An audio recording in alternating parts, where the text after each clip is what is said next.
update on the severe weather threat that's going to be going on over parts of southeastern Nebraska, east central Kansas, even down to parts of Oklahoma. And some of those storms could get into parts of western Iowa and also western Missouri. We'll also have an update on Saturday severe weather risk over parts of Illinois and Indiana. And I could get into parts of the Ohio Valley by Sunday as well. Before we get started this video, if you guys like weather-related content, you can subscribe to my channel. We do this stuff here all the time in this channel. Plus, we'll have more updates on a couple of these setups here as well. So definitely stay tuned for more updates as well. We're going to get started with the watch warning advisory display. It's generally mostly quiet, but boy, that is going to change as you get back into parts of Nebraska, Kansas, and Oklahoma. Today's looking like a big day over some of those areas, but severe weather is not the only thing to talk about. We also got fire weather issues over parts of Colorado, New Mexico, Texas, Kansas, and Oklahoma. There's actually an extreme risk, I should say, for fire weather out there. So definitely conditions are not good for outdoor burning or anything like that. There's also going to be some wind issues further up north as well. But really, the biggest story is going to be the severe weather potential, which there is a moderate risk for severe weather in southeastern Nebraska and northeastern Kansas, and that enhanced risk includes southwestern Iowa, western Missouri, eastern Kansas into northern Oklahoma. There is a 50% area out there. It's also hatched as well, which is an indication for the potential for some strong tornadoes. Some of those could be intense as well. The wind shear values are going to be on the higher end out there. Damage winds, some of it could be significant as well. There's also going to be some hail, which some of that could be very large as well. Today is looking like a pretty significant day over parts of Nebraska, Kansas, and Oklahoma.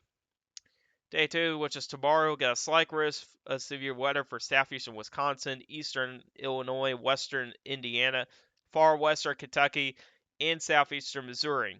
There's a 5% tornado risk in the northeastern part of Illinois, far northwestern Indiana, and southeastern Wisconsin. And it does include the Chicagoland area. Damage winds, I think, is going to be the main threat. There could also be some hail for some of those storms as well, which, you know what, Saturday, tomorrow is looking a little bit better than some of the past couple days from the models. And then on day 3, which is Sunday, got two areas we're watching for here. The first area will be in the parts of western Texas, even including far eastern New Mexico and far western Oklahoma, which there is actually a hatched area out there, which probably the main threat out there is going to be significant hail. I'm sure that's what that hatched area is for.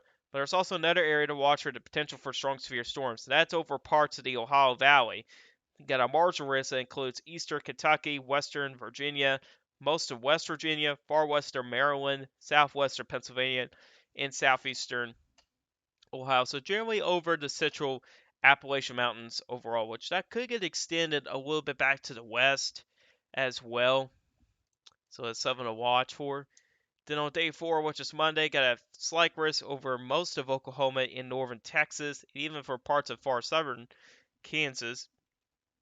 Day 5, which is Tuesday, currently predictably too low, but I am watching the parts of the Ohio Valley closely, though, over the next couple of days.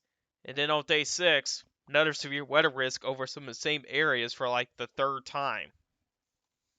Most of Oklahoma, northern Texas, and southern Kansas. How wild is that? You don't see day 4 and 6 look very similar that often. Just a little bit of northwest shift here when you get to day 6. So it's a pretty active pattern. Now, I will mention that before we get any further, that we won't be talking about day 4, 5, and 6 today. We'll do that tomorrow, just to kind of shorten the video a little bit, because really the main focus is the severe weather potential today. Today has the potential to become a pretty big day. So if we check out the Mesoscale Analysis here, it's free for everybody to use. The link is up here on the top of your screen if you want to see it. But anyway, this is some of the weather observations out there. And you can see here generally temperatures, which is in the red numbers out there, generally 70s and 80s out there. But I want to you guys to pay attention to the dew point value, the dew points, which is in these green colors here. Check out some of these mid 60 dew points that are out there. And I know some of the Mesa stations out in Oklahoma also have dew points in the mid to upper 60s, which is a little bit concerning because some of them also underestimated some of the dew point values so far, which is not a good thing because with higher dew points indicate a little bit more moisture, and that does weaken the cap a little bit. So that's the bad thing about having higher dew point values is that. But if we check out some of the other ingredients like surface-based cape, it's currently 1:30 their time, it's 2:30 my time in Eastern, and we already have instability values at least 3,000. I mean, there's an area of 3,500 in west central Oklahoma. So that's pretty concerning. And then again, the models have underestimated the cape as well. I've checked the HER model and the high-res NAM. HER model's off about, I don't know, 500 to 700. And then the high-res NAM's off about 400 or so. So yeah, the models have already estimating the surface-based cape, which is not a good thing either. That's leading to a more unstable environment. Now, mixed layer cape is up to as high as 2,500 in some places. That's still favorable for severe weather. Another value we need to watch for closely is the downdraft cape. This is going to help increase your significant wind potential out there, especially over parts of Nebraska and Kansas, where we do have that 45% area on the risk area from the SPC out there. Because really, at least 800 will be favorable for damage winds, but when you get like 1200, 1400, even as high as 1600, that could be favorable for significant damage winds out there. So that's another thing to really watch for. Mid-level lap rates is pretty strong. Really, anything above a 7 will be favorable for severe weather, but when you get over an 8, that's strong, and then over a 9, that's very strong for mid-level lap rates, and we do have values above a 9. Something you don't see very often in the severe weather setup. And then low-level lap rates, mostly kind of along the dry line, even along the cold front back in the parts of Kansas, generally. But even some of these values here, at least a 7, is still favorable for some severe weather. In fact, that's going to continue to move east as the day goes on. Surface-based lift index, -8, -7, that's favorable. But let's talk a little bit more about wind shear values. Now, story duplicity values are not very impressive right now. Now, we're right now in the afternoon era, or wow, excuse me. We're right now in the afternoon hours. As we get towards the evening and eventually the overnight hours, expect these numbers to increase. And we do have values about 200 out there in some places, but it's generally 100 to 200 for most of the warm sector.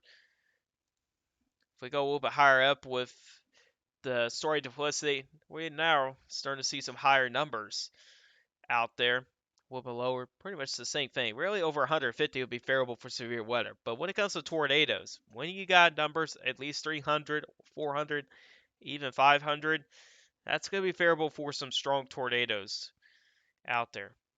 Let's check out the Hodograph Map, something I haven't shown on the channel before. This is a new thing here on this site here. It says Hodograph Map. And anytime you got a curve like this, like if you see these guys here that I'm circling here, I mean, this is a favorable environment for severe weather, where you got these curves that are like this. I mean, check that out.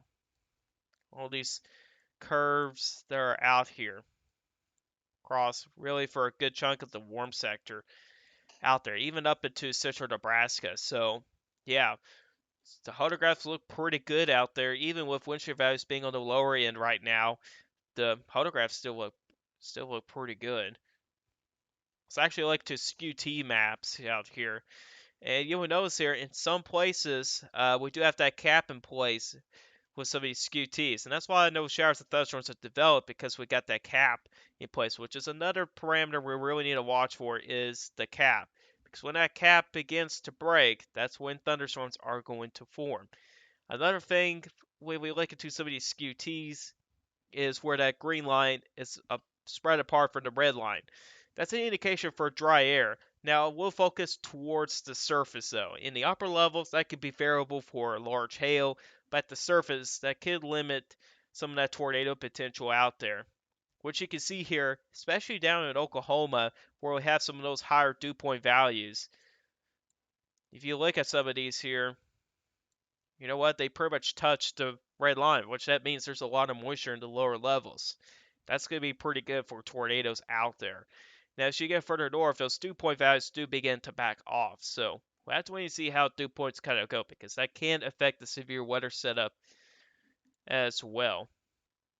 If we check out the Supercell Composite, right now the numbers are not very impressive, but it's highs of 4. There's an 8 out there.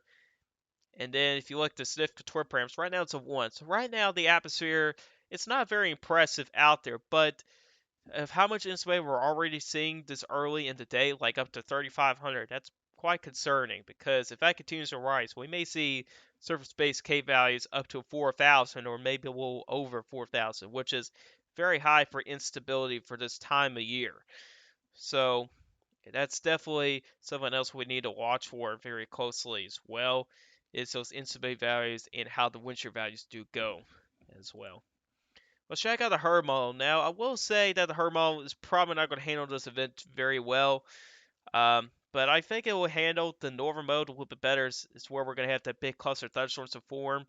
But a little bit further south here, in the parts of Kansas and Oklahoma, where some of the models has been underestimating the dew point values, the cap, I think it's going to be weaker than what the herd model suggests. And if whenever I play this through here, it's only going to show like one supercell out there.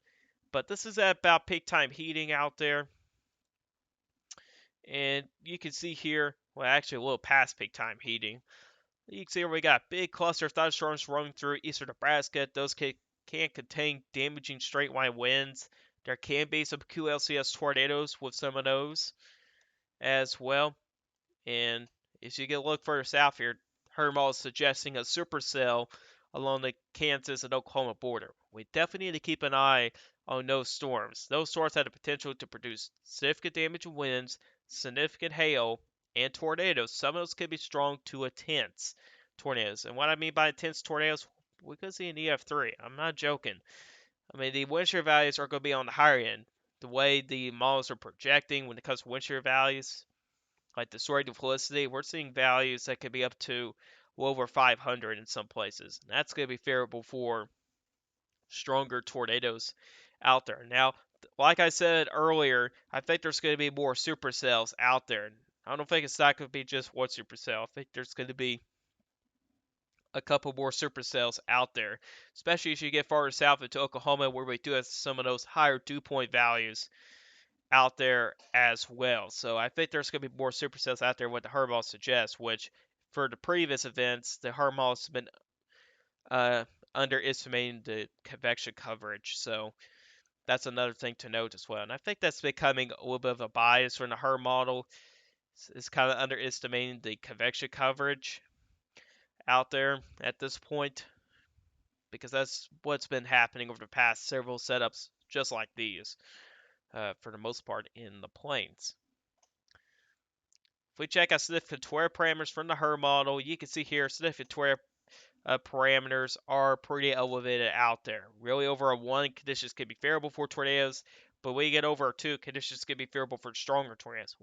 We got values a little bit over a 4, and there's some places up to a 6 out there, which this is going to be where you can see more contaminated soundings out there. But there's just a lot of wind shear out there, especially you get farther north, for that big cluster of thunderstorms to kind of go along with that instability.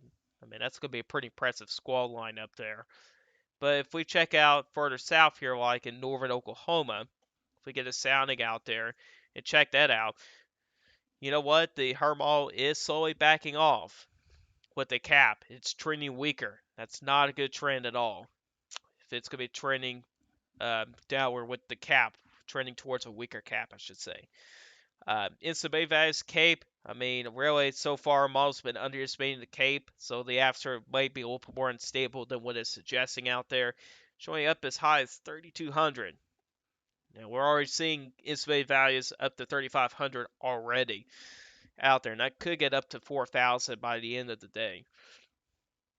But like I was saying here, sorry, the felicity values are there's values out there that are above 500, which can be favorable for stronger tornadoes. The Hodograph looks great out there. The LFC, LCO height are a little bit spread apart here, but I still do believe there's going to be some stronger tornadoes, especially if the moisture is going to be a little bit better out there as well. I think we can still see some stronger tornadoes even with that. Downdraft Cape is another value we got to watch for, 1600. I mean, that could be favorable for significant damage winds. Another thing to keep an eye on is the lap rates. Middle lap rates are expected to be pretty strong out there as well. If we get farther north here, Nebraska-Kansas border, this is going to be, well, actually this down here doesn't have any contamination, which is surprising. But anyway, check out the wind direction of height with this. I mean, that's pretty impressive. From the surface, it's from the east, 850 millibars. From due south, 700 millibars. It's from the southwest. I mean, that's insane. I mean, that's a good way to get some really good rotating updrafts out there. Hodograph looks great. There's not even a capping issue or even that much of a dry air at the surface. There's even a dew point of 67 out there, which is pretty good. Surface-based cape up to 3,500, which is pretty good. Even Mixler cape is up to 3,400 as well. Downdraft cape, not as impressive, but still favorable for damage winds. But check out the mid-level lap rates at 9.1. That's very strong for mid-level lap rates. So really, throughout most of this warm sector here, conditions are going to be favorable for damage winds, strong tornadoes. Some of those could be intense. And significant hail, yes. We're definitely going to see some, especially within these supercells, they're going to produce some significant hail out there. So, if you live in parts of central Oklahoma, east central Kansas, up into parts of eastern Nebraska, even in the southwestern part of Iowa and western Missouri, definitely need to be staying weather aware today. I mean, today could turn out to be a pretty big day out there. So be sure to have a way to get warnings out there.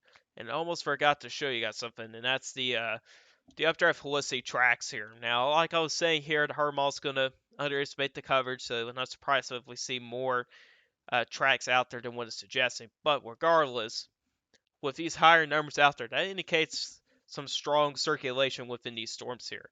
As you get further up north, here's your squall line up here. And you can see here within the squall line, there could be some QLCS tornadoes with it as well. And as you get farther to the south, now you start to see more supercellular mode with some of the storms as well. And those would be the ones that have the better opportunity to produce stronger tornadoes as well. So then again, stay weather aware if you are in some of those areas later today. Today definitely has the potential to become a pretty good, pretty decent tornado outbreak out there as well. And oh yeah, here's the highest NAM when it comes to instability, like I was saying earlier. Right now we're about 18Z, getting closer to about 19Z, a little bit closer, but still a little bit behind schedule out there. So then again, the models are really underestimating the cape out there. This is the Supercell Composite, which you know wind shear values at the time, at around that point, it's not very impressive. But when those wind shear values really ramp up, the Supercell Composite parameters really begin to ramp up, which you got values between 10 to a 12 out there as well. So yeah, today could be quite a dangerous day over some of those areas. Okay, so that's today out of the way. Let's go ahead and move on to Saturday. Saturday is looking a little bit better than yesterday, I will say that. However, there is still some uncertainty. You can see here by the morning hours on Saturday, we already got a problem here.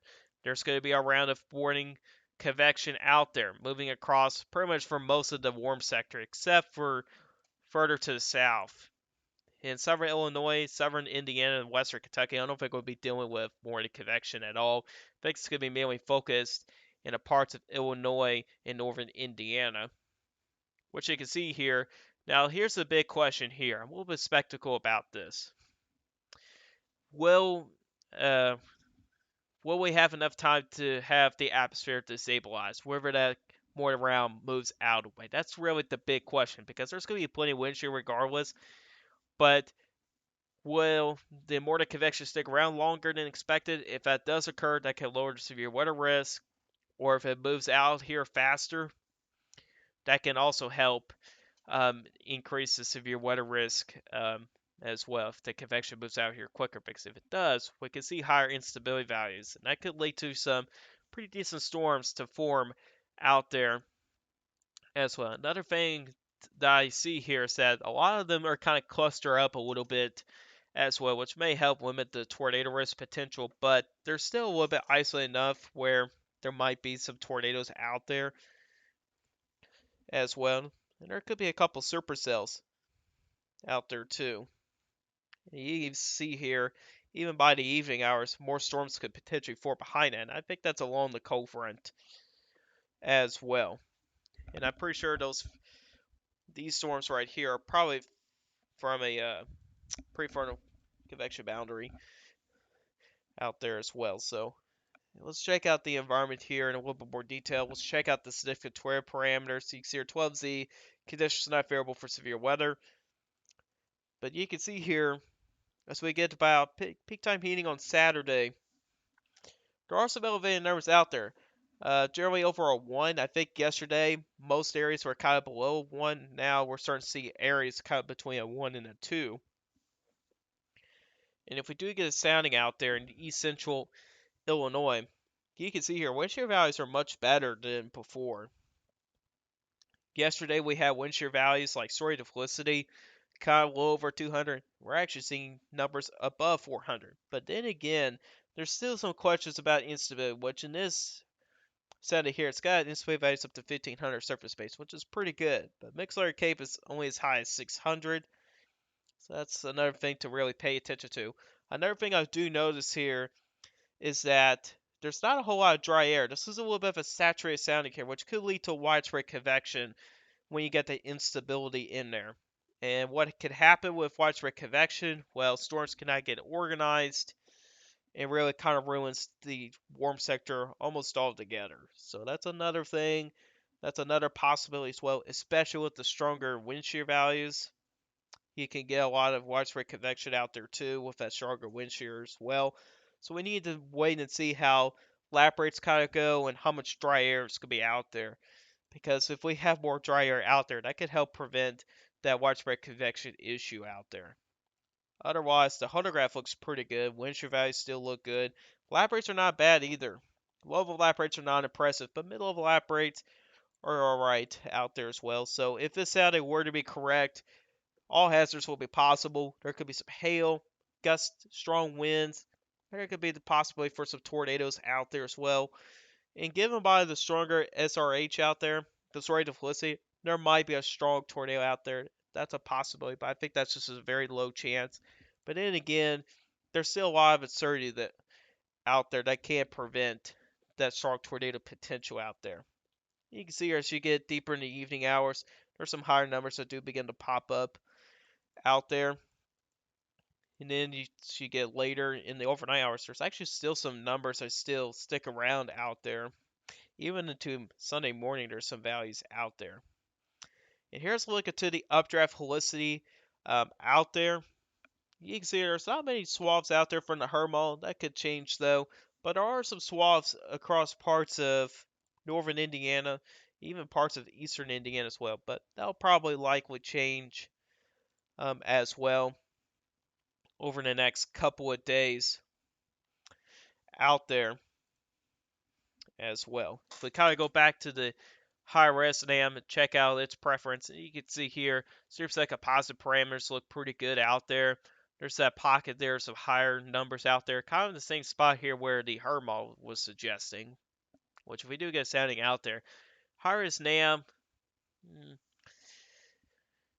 when it comes to setups like these, sometimes they can underestimate the convection out there, which this is actually a contaminated sounding here. But even for a contaminated sounding, usually when you find contaminated soundings, usually the wind shear values are way up there, which in this sounding here, not a whole lot of wind shear out there when it comes to storm rate to Felicity. So there's some uncertainty with the storm rate to Felicity values. If we try to get another sounding out there, see if we could get a better look out there, because there could be some absurdity with the wind shear. Since her model shows quite a bit of wind shear, Hyrus Nam is not as impressive with the wind shear, so that could change things up a little bit. Yeah, she get farther south here. I mean, that's a big difference. I mean, when it comes to story duplicity, you're talking about some values that were which up in the same area with the her model. When we checked out the sounding about around the same time, it was still lower, well over 200. So we get farther south here, much lower amount. So really, there's some disagreements here with how strong the winter could be. Hyrus Dam is a little bit on the weaker side, but still supportive for severe weather regardless. But with that strong tornado potential, Hyrus Dam doesn't say that or show that, but her model does. So yeah, overall Sunday, or I meant Saturdays, has quite a bit of uncertainty. And as you kind of get into Sunday here, there's still some pretty good Supercell Composite values out there. You can see her across parts of Kentucky and West Virginia out there. If we actually check out surface-based Cape out there, plenty of instability out there, but sometimes this model has a tendency to be a little bit overdone with the Cape. So it might be generally 1,500 to 2,000, but regardless, there's still plenty of instability to get some pretty decent storms to get going out there as well. So even for Sunday here, there could be some strong, severe storms for parts of southeastern Ohio, parts of West Virginia, into southeastern Kentucky, even areas a little bit further north and east as well could see that possibility as well. And as we get back into Texas, you can see here with surface-based Cape here, which doesn't go through the entire event, but there's a lot of instability out there, about 21Z, about 2 to 3,000 out there, maybe up to 3,500 in some places. So plenty of instability out there. It's also a little bit slower too, which here's the Supercell Composite here, which if we do get a sounding out there in eastern New Mexico, and see what it suggests out there, see how much winter's out there, because even for Sunday, in the parts of eastern New Mexico and Texas, there could be some pretty decent supercells out there as well, which you can see right here. Seems like a lot of these storms are going to be height based as well. You can see the LCO height is way up there, so there's going to be some height based storms, which height based storms, that kind of decreases the potential for tornadoes, but even with high-based storms, you can still experience damage winds and hail. You can see instability, 3,500 surface-based. Lap rates is strong. Downdraft Cape is up to 1,300. So I think we can still see um, a damage wind and hail threat. And I think the tornado threat will stay on the lower end, give a buy that this is going to be a high base type of environment. Because then again, the LCO height is just way up there as well. You can see here, there is going to be some wind direction of height out there too. If we get a sounding a little bit up north, in the northeastern part of New Mexico, we're going to end the video there after we look into the sounding here. So this could also turn out to be a pretty decent severe weather setup. And as we've seen some of these soundings out there, there's actually not a cap in place. So that'll be interesting. Yeah, then again, similar situation, high base storms out there. So yeah, definitely a pretty interesting setup overall for eastern New Mexico, western Texas. I think the main threat will be damaged winds, large hail, and there may be an isolated tornado out there as well. So yeah, it could be an interesting day for eastern New Mexico and western Texas on Sunday, but there's a possibility that could change as well over the next couple of days. But anyways, guys, that's all for you guys today. Hope you guys enjoyed this video. Guys, like this video, hit that like button. If you like my channel, hit that subscribe button. Hit the bell notifications so you never miss an upload. If you got some questions about this, put a comment section down below. Or if you guys questions, I'll see you guys in the next video. Goodbye and have a good day.